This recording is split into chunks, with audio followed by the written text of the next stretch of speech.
I love spaghetti bolognese. This is Gordon's Grenadier. And what we've done for Gordon, it's a very particular outcome that he was chasing.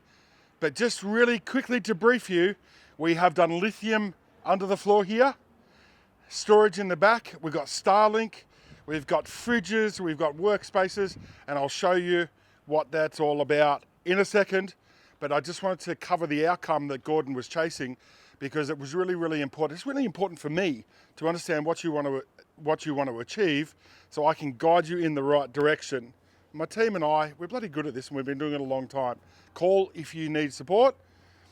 So what was important for Gordon is actually storage, because he's not using it for adventure touring and towing and all that kind of stuff that we normally build vehicles for.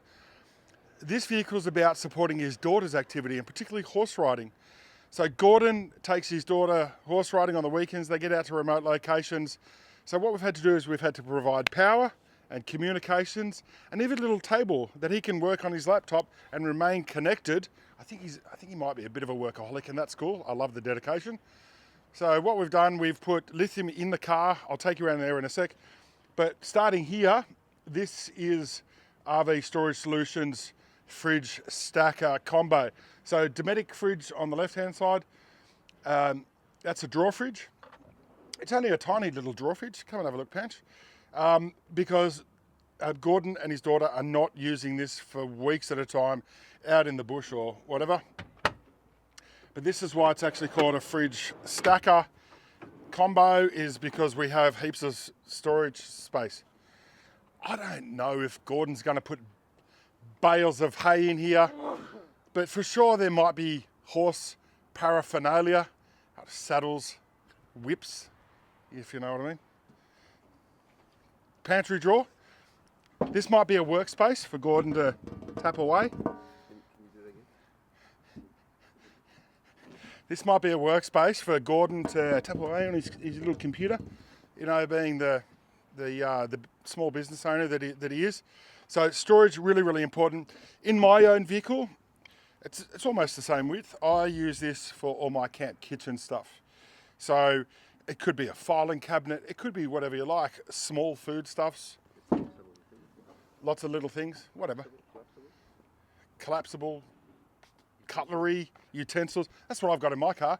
I use that I've actually got Cedar Summit equipment, and everything collapses down, and it's so shallow. In my vehicle, I can fit 4 bowls, 4 plates, fry pan, pot, fork, 6 cups, espresso cups. I've even got my induction cooktop in here. So What's the height of this? it's about 65. This is about 65 mil deep. Do you want to know more about collapsible camp kitchen stuff? High quality, lightweight. Thank you.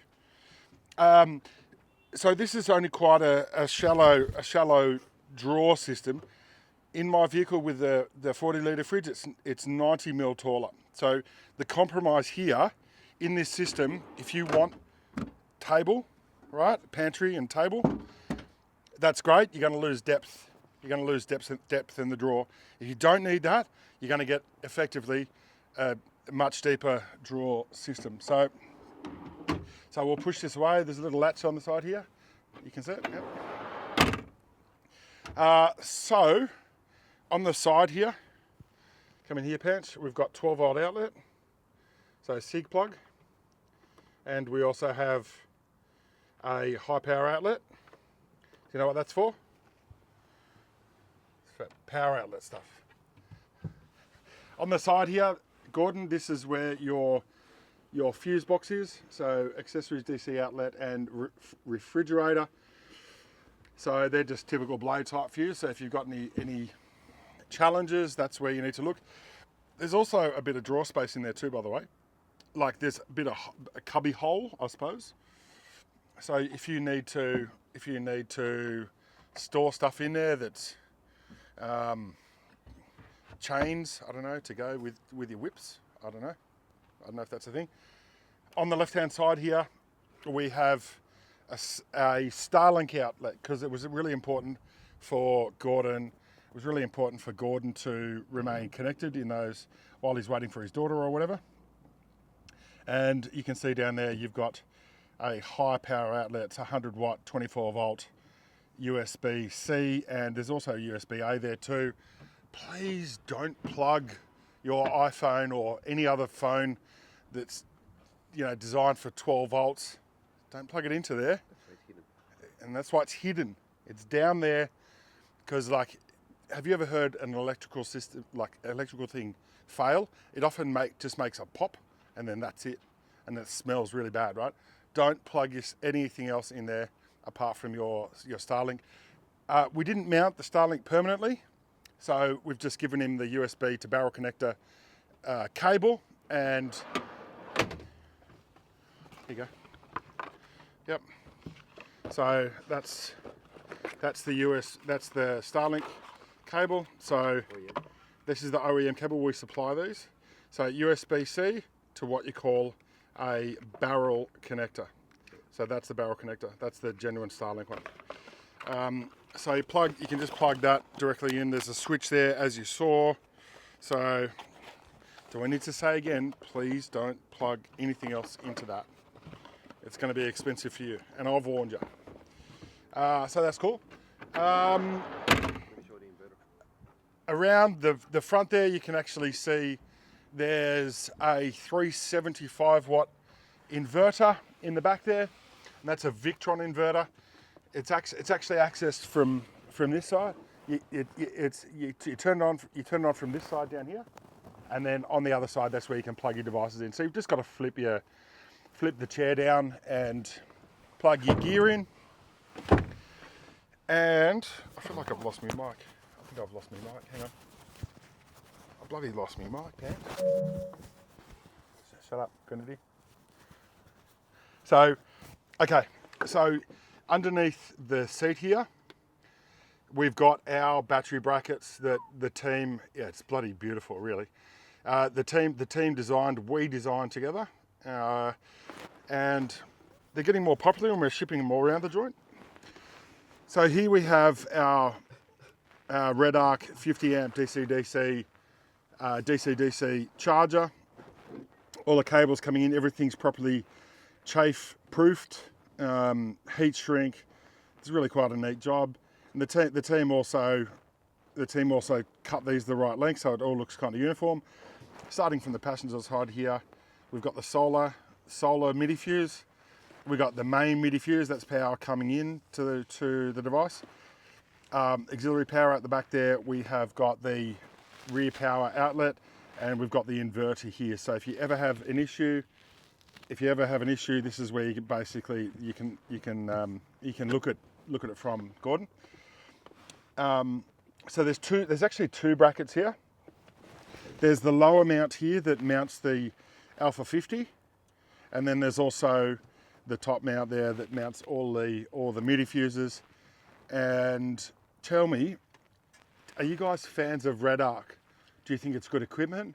Do you think we should keep using Red Arc, or should we pivot and go to something like Victron or even Projector? Projector have got some good stuff too. So tell me in the comments below if you think you rate Red Arc equipment. We have the other part of our battery bracket, and this is an Invicta lithium battery.